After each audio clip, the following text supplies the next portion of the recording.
This happened about 3 years ago. I was attending the university in a nice small town in California. I lived just a couple of blocks away from campus. It was about a 10-minute walk, so I never bothered trying to find parking and just walked. I had a math class that ran from 6 to 9 at night, on Tuesdays and Thursdays. I generally have no issues walking home, even in the dark. I'm 6'3", around 200 pounds. I have a big red beard, and I believe people are usually more afraid of me than I am of them. I should know that I'm a total pansy, and were anyone to ever attack me, I'd probably end up in the fetal position crying. About a week before this particular night, the school sent out an email to all students. There had been several instances of girls being stalked and, in a couple cases, attacked or taken by a group of 3 to 4 men in a black car. They warned us to walk in groups and not stay out late. The attacks were all after dark. I remember reading the email and feeling horrible for the girls who had been attacked. But I also didn't pay it much attention, as I didn't quite fit in the attackers' criteria. While people had been able to count the number of assailants and describe the car, nobody ever got a license plate number. It was a very cold Thursday night. I'd worn my large hooded jacket to keep warm on the walk. We had a test that day, which meant we'd have to leave class early. Our teacher would usually spend about 20 minutes going over stuff, then give us the test. After we finished and turned it in, we were allowed to leave. So instead of all 30 or so people leaving class at once, we were all spread out in our departures. I was probably the 10th or so person to finish the test, and I started on my walk back home. I threw on my big jacket and put the hood up. I love this jacket because it's incredibly warm and makes me look more bear-like. One of the people who finished the test before me was this fairly petite girl. We had sat next to each other several times, but I'm pretty socially awkward and had never spoken to her. She was walking about 30 yards ahead of me. It was around 8 p.m. and dark out. She was staring at her phone as she walked along. We'd been walking for a couple minutes when I started noticing something that made me feel a bit off. There weren't streetlights along this stretch of road, so it was pretty dark. I could have sworn I saw something moving in the street, but I wasn't sure. I began to pay closer attention, and after a few seconds, I realized there was a car moving slowly behind this girl. It was a black car, and they didn't have their lights on. It was almost impossible to see them. I immediately recalled the email I received the previous week about the attacks. Small girl, alone at night, black car. Holy shit. I sped up to start catching up with her. The car pulled closer as well. I called out to the girl. She stopped and turned around to look at me. As she turned, the car doors opened. I grabbed my phone, turned on my flashlight app. 3 men jumped out of the car and started running at her. I started yelling at them, and she started running away from me. They were about to catch her, and I was sprinting at them. I am 100% sure 3 dudes would absolutely kick my ass. I'm sure 1 dude would. I had no idea what was going to happen if I caught up to them in time. I started shouting everything I could think of at them. I deepened my voice to sound more intimidating. I puffed up my bear jacket to look as big as I could. I remember that nobody had been able to get the plate numbers, so I shined my light in the car. I started shouting out license plate info at them. This freaked out the attackers. 2 of them ran back to the car. 1 guy turned to me and looked like he was going to come at me. But one of the guys in the car told him not to. I was too big. They flipped their lights on and sped off. I reached out to the girl to make sure she was okay. I shined my light on her to make sure she hadn't been cut or anything by these men. She was crying and shaking. At this point, a couple other people had finished their test and had seen the last of the encounter. Another guy from the class and I walked the girl to her dorm. She even made us walk her to her door on the 3rd floor. even though access to the building required a card. We called the police and told them about the encounter. I had memorized the plate number of the car, as I shouted it to the guys a couple times. A month or so later, they found the car. Inside were some knives, duct tape, mace, and rope. They caught 2 of the guys outright and were trying to get them to out the others involved. Every Tuesday and Thursday, even after the police caught the guys, I would walk the girl to her dorm after class and then head home. It was one of the scariest moments of my life. I thought for a while that I was going to either watch this girl get kidnapped or be brutally murdered stopping it. Stupid, rapey, kidnappy meanie guys. Let's not meet.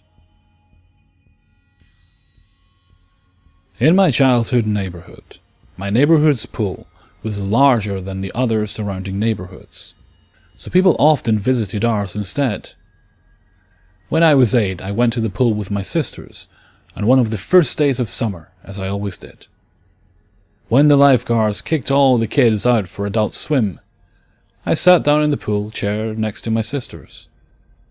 This guy, between 11 and 13, laid down on the chair next to me and said, "You're beautiful, will you go out with me?"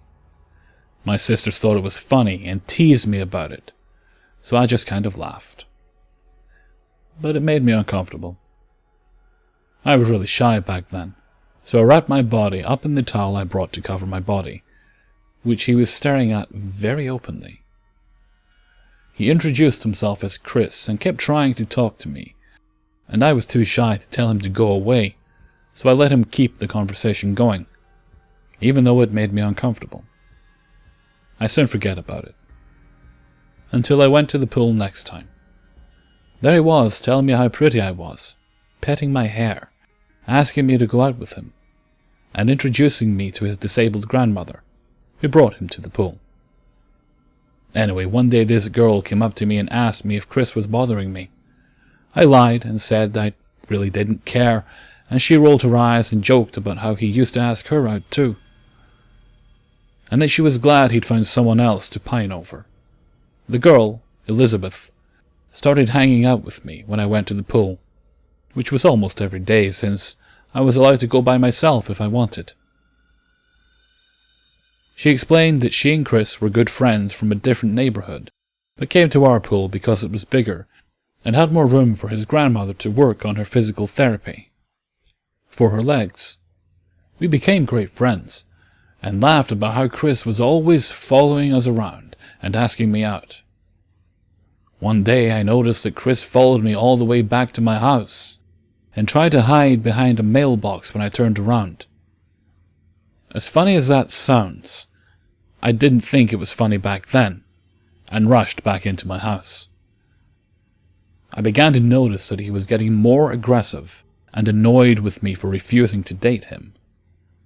He started asking me to go on walks with him through the park and brought his grandmother so I didn't feel like I could say no.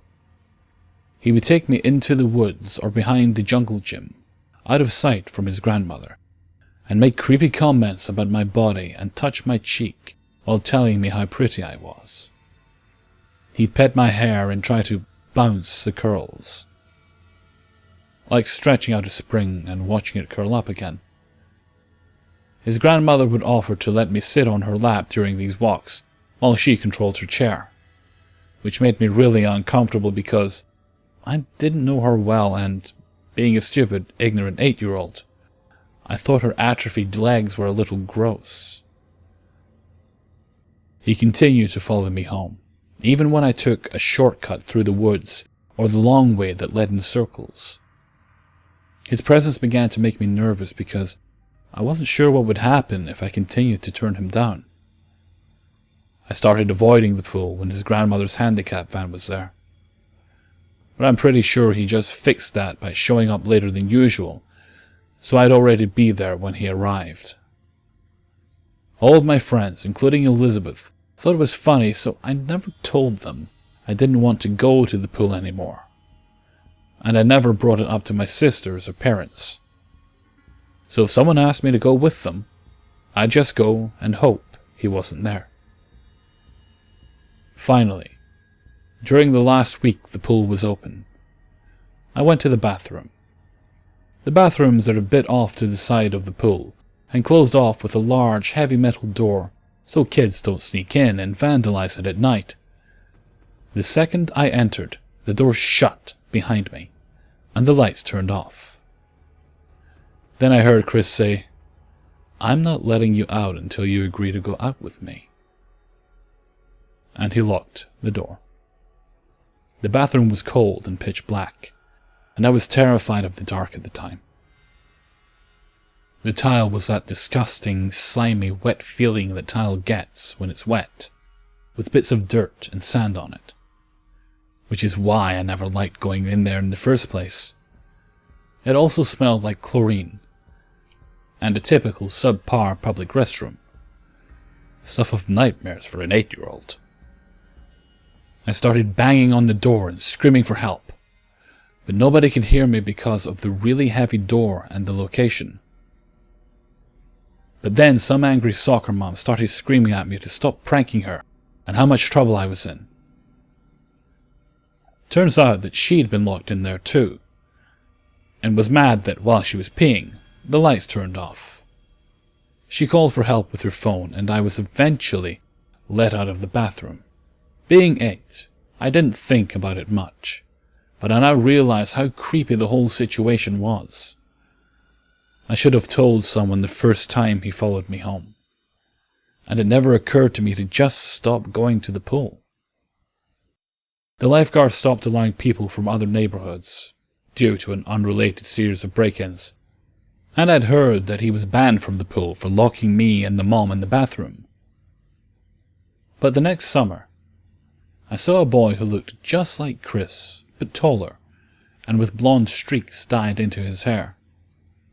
It might have been his brother, or a spot-on look-alike. But I never went to the pool again after that. And I never met Chris, or Elizabeth, again. Up until first grade, I lived down a cul-de-sac.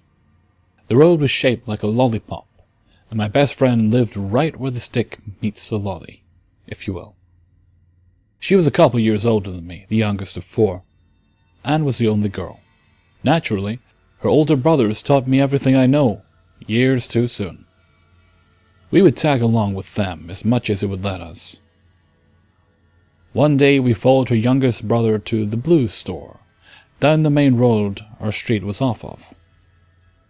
It was not a very far walk, maybe about a quarter of a mile stretch. Being the early 90s, 3 kids under 10 walking a few blocks to the convenience store was not unheard of. I must have been about 5 or 6. Maddie was 8, and Joe 9 or 10. I remember he got Andy Cap's fries, like always, and we were about halfway to our street when we all whipped around to the sound of loud car engines behind us. Honestly, I think I was too young to fully process what was happening. Remembering it now feels very lucid, if that makes sense. Seconds after noticing the cars were coming up quick, and we were on the sidewalk, Joe screamed, "Run!" and the 3 of us booked it to our street, down the straight road and into their house. Here's the thing. All the cars were the same car. Nice sports cars. Sorry, I don't know cars.